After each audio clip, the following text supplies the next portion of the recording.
Pride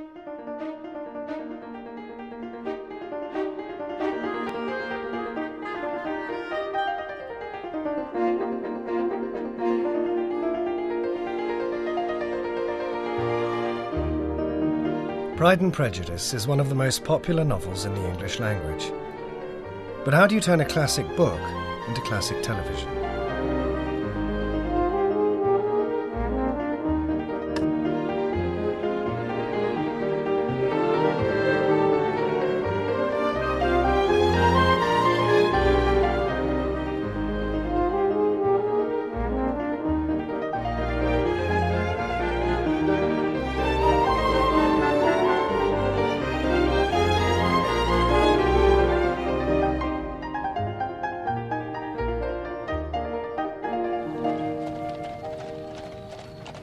For this production of Pride and Prejudice, the overall aim was to be as true as possible to the spirit of Jane Austen's original book. Andrew Davies and I went to a screening of another Jane Austen. It was about 1986. And we sat together on the back row and watched it, and it was very good, very quirky. But afterwards, I remember turning to Andrew and saying what I would really love to do is a version of Pride and Prejudice, which is my favourite book, and do it in the way that really reflects the book. When I read the book with a view to adapting it, the first thing that came across was what tremendous speed and energy the book had. It really goes like a train. There's something happening on every page, and there's enormous energy, both in the characters and in the action. People talk about nothing much happening in Jane Austen, and this book is absolutely full of events, full of people dashing about, full of people falling in love, breaking their hearts, eloping with each other, trying to seduce each other. And I just thought I wanted to convey some of this energy in the adaptation. I wanted to get that into the very opening scene. So instead of taking a scene with Elizabeth, I decided to take the scene in which Bingley and Darcy get their first sight of Netherfield Hall, which would involve them galloping across countryside and convey that sense of energy right in the opening shot. Superb prospect. Pretty enough, I grant you. Oh, it's nothing to Pemberley, I know. But I must settle somewhere. How about your approval? You'll find the society something savage. Country manners, I think they're charming. Then you better take it. Thank you. I shall. I shall close with the attorney directly.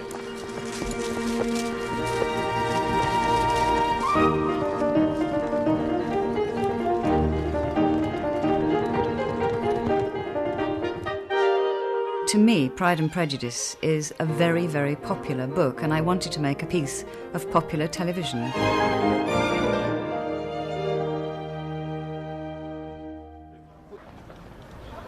The producer, Sue Birtwistle, oversees the entire production. People are quite often confused about what a producer does.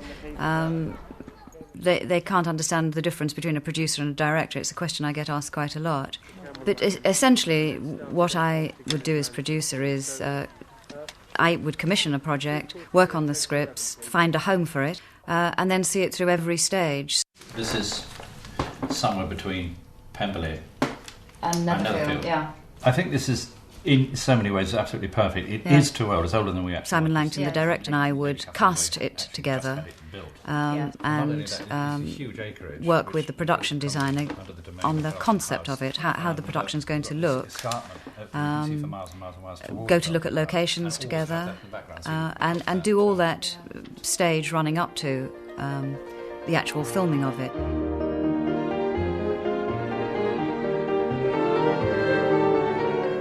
Finding the right locations is fundamental to the entire design process.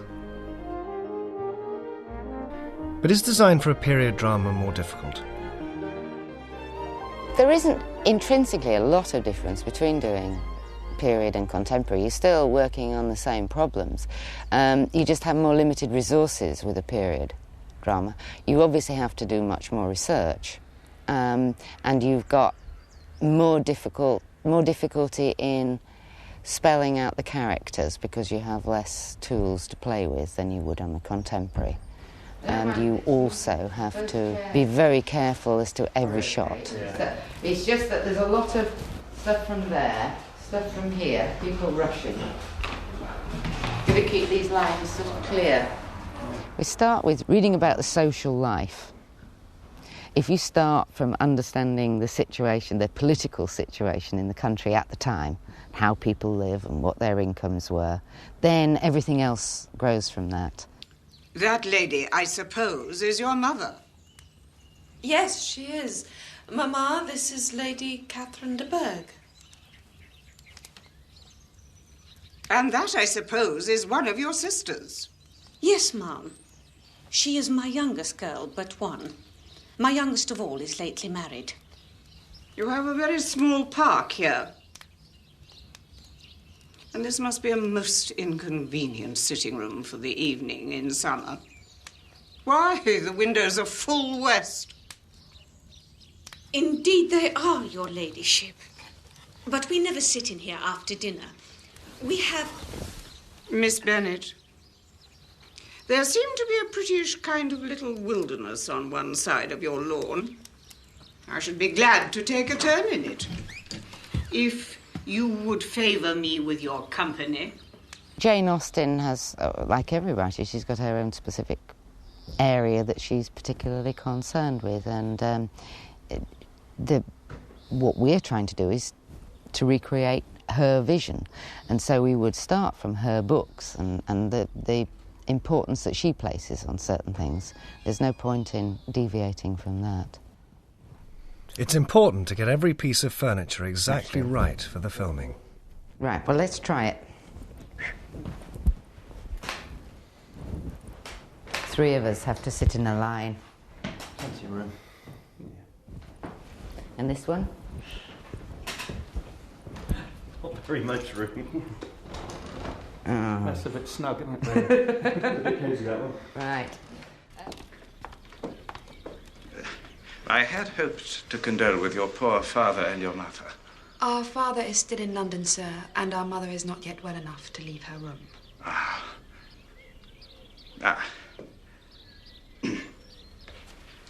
I think the locations have to be found exactly right, but they convey such a lot of information, the kind of cosy domesticity, the natural scale of the Bennet household.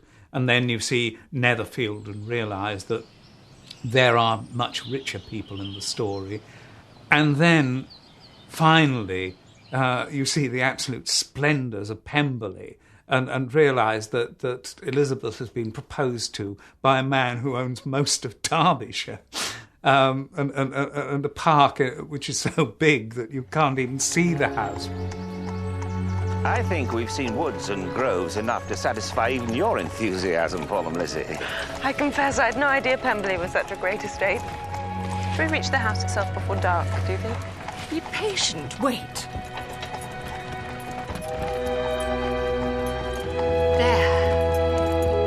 Stop the coach.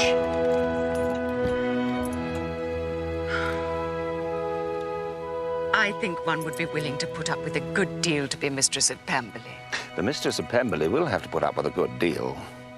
From what I hear. She's not likely to be anyone we know. How do you like the house, Lizzie? Very well. I don't think I've ever seen a place so happily situated. I like it very well indeed. Pemberley really has to be the most beautiful place. It's not particularly ostentatious. It's showing great taste. It's got to show history. It has to show a lineage that goes back. It's supposed to really be the epitome of all that is good about the aristocracy at that time. Rosings is the opposite.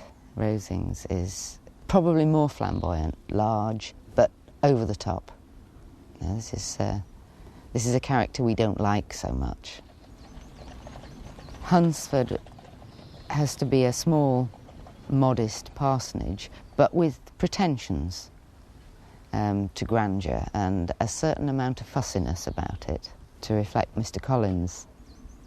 Longbourn, the Bennet's house, is really just a comfortable family house with no particular pretensions to anything. So we key the characters to that. We try and find the houses that go with it, the gardens that go with it, the carriages, the furniture, the decorations that all add to that image.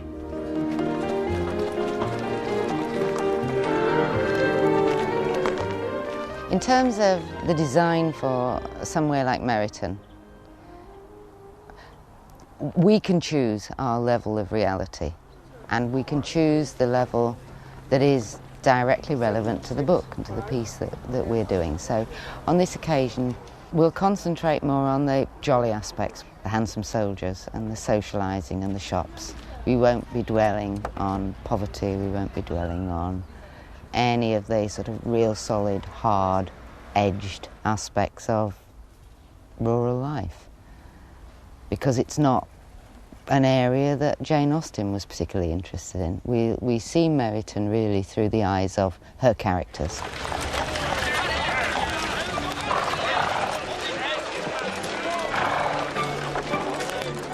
Costumes are also influenced by how each character comes across in the book.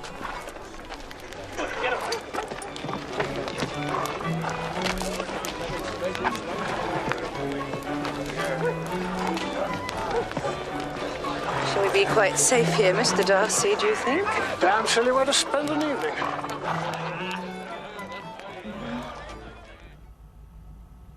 Miss Bingley would never have been seen in a print dress. She would always worn silk or very fine embroidered muslin.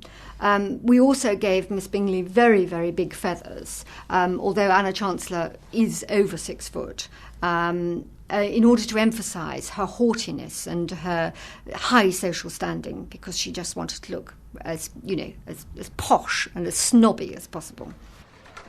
To get a real sense of the characters, I read the book and the script to have a detailed knowledge of how they develop throughout the book, so that I can start to understand how they would dress. Well, casting, it's a truism to say casting is important. It's probably the most important thing or aspect of the whole production process. Particularly for a book that is so well known. Because unlike other novels which have been adapted and successfully done, Pride and Prejudice is, I think I'm right in saying, is one of, if not the most widely read classical novel in the English language. If we've got Alison and Ben, Mr. and Mrs. Bennet, yeah. So if you like, there's even more enhanced responsibility on the part of the casting process to get those people absolutely right. I mean, we're very, very keen to have David Bamber as Mr. Collins. Now, when we first auditioned David Bamber for Mr. Collins, I thought he was the ideal person for this job, and he absolutely proved it when he came into audition, because he performed the proposal scene, and he did it completely seriously, which is the only way it works.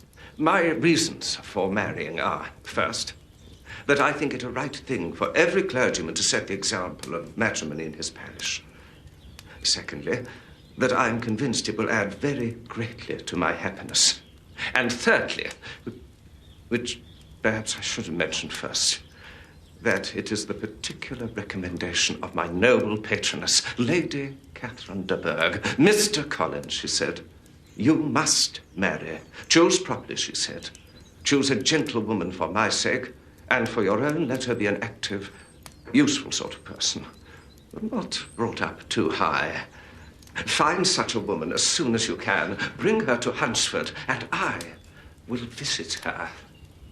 In approaching the character, what I'm attempting to do, as opposed to what I'm achieving, is to show a contrast between the pre-proposal Collins when he first arrives in the case of this adaptation, which is episode 2, and the post-proposal, which is really when you see him in Rosings Park and at Hunsford Parsonage. Observe that closet, Cousin Elizabeth. What do you say to that?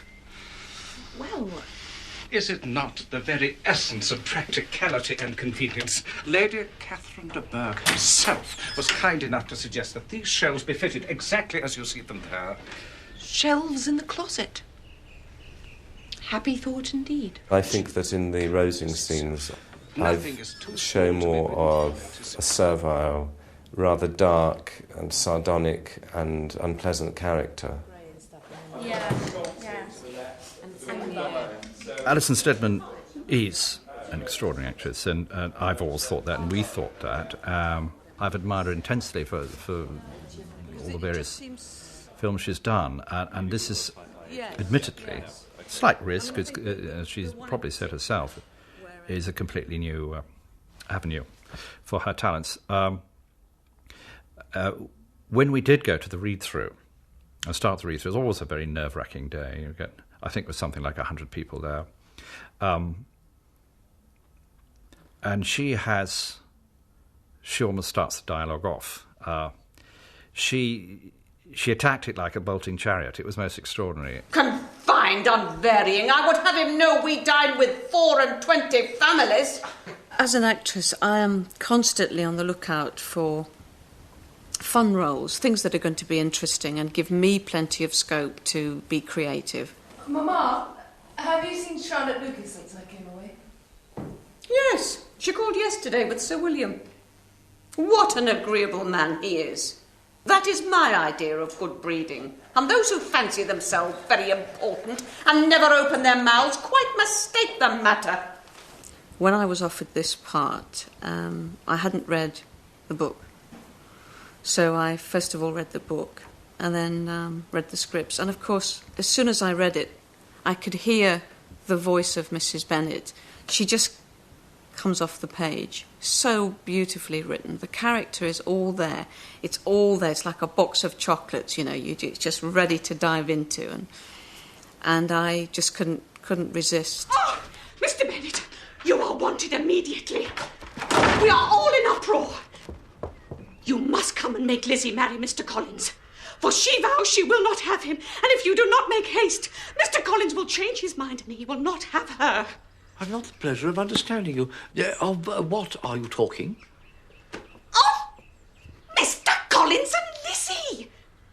Lizzie declares she will not have Mr. Collins, and Mr. Collins begins to say he will not have Lizzie. Well, what am I to do on the occasion? Seems a hopeless business. Oh, speak to Lizzie about it yourself.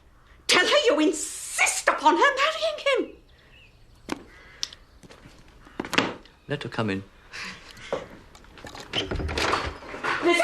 I particularly wanted Colin Firth to play Darcy, and some people thought it was an odd choice, and I think Colin himself thought it was an odd choice, and he in fact said no at the beginning, and I absolutely had to insist that he think again and do it for him to take the part. And he said he came to a stage where he realised that if anybody else played the part, he'd be immensely jealous because the part had taken over him.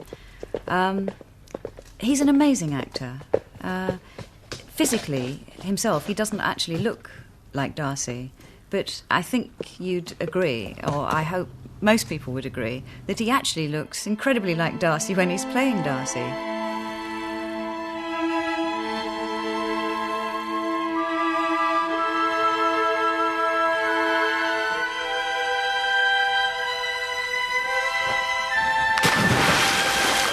This scene gives the impression that Colin Firth, as Darcy, gets soaked in the lake at Pemberley. In actual fact, this isn't quite true. The scene is put together using lots of different shots, which sometimes require several takes from different angles. So the film crew doesn't want Colin to get wet too quickly. He does dive, but not into the lake. It's onto this blue mattress. Meanwhile, his stunt double is about to jump in the lake. All under the watchful eye of these professional divers, here to take care of everyone's safety.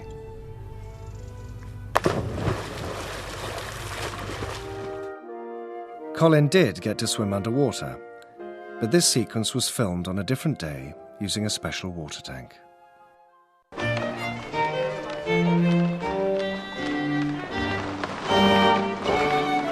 Even if they don't always do their own stunts, actors in period dramas like Pride and Prejudice may be required to demonstrate other talents, like dancing.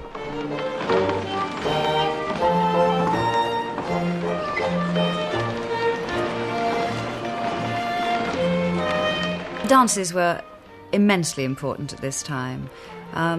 They gave an opportunity for young men and women to meet and to court, if you like. So they were always eagerly awaited. I started by rereading the book and marking all the points where dance is mentioned and dances are mentioned and dancers are mentioned. And also I marked all the places where they bow and they curtsy and they reverence and they come and they go and they show their sort of social manners, how they behaved at that point in time.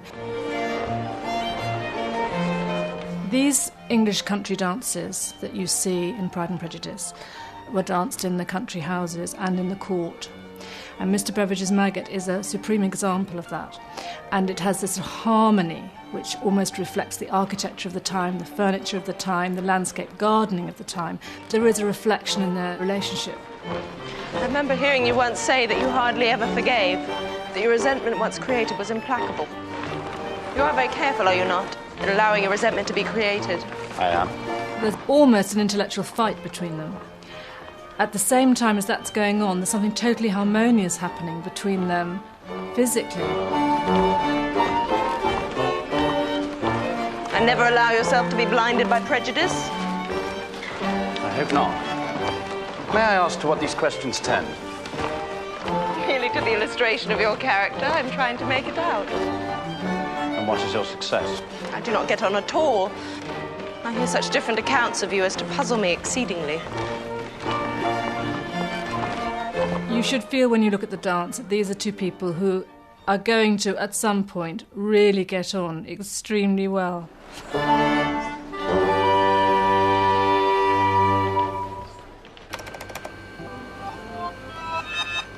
Editing is the third aspect of the whole production process.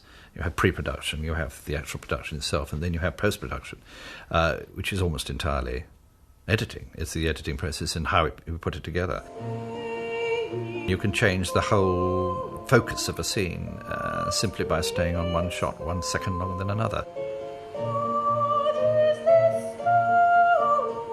The beauty of the love between Darcy and Elizabeth, that it is held back almost to the last moment. And it's the timing of the shots between the two of them. Too long in either way would have made it self-conscious, but it's not. It is just the right time. I think, as far as music concerned, actually what you do, in a sense, is provide a fourth dimension. Something which is not said or seen in terms of the visual action, but something more abstract, which is thought and hinted at. Now, you can ruin it by making it too strong, too obvious. But you can help it by just, in some mysterious way, keep it going in a romantic sense. Please allow me to thank you on behalf of all my family, since they don't know to whom they are indebted. If you will thank me, let it be for yourself alone. Your family owes me nothing. Much as I respect them, I believe I thought only of you. You are too generous to trifle with me. If your feelings are what they were last April, tell me so at once. My affections and wishes are unchanged. But one word from you will silence me on this subject forever. Oh, my feelings. My feelings are... I'm ashamed to remember what I said then. My feelings are so different. In fact, they are quite the opposite.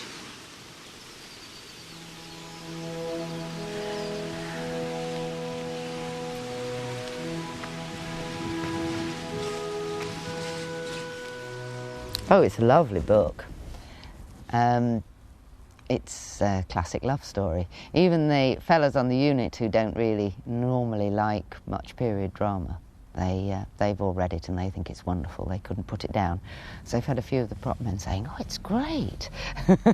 We all hope that we've done justice to this fantastic book of Jane Austen's, this fantastic story. I mean, we've all gone to a lot of trouble, not only from the acting department, but every department.